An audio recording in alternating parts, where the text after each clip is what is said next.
po, wild cotton o yung lublub, and of course po, a piece of metal. Only 3 materials.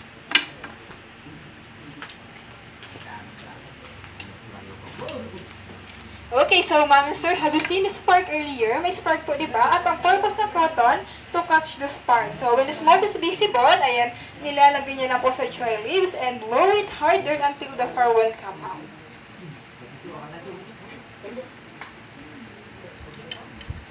So the process of making fire in the mountain, they called it santikan. Santikan means friction.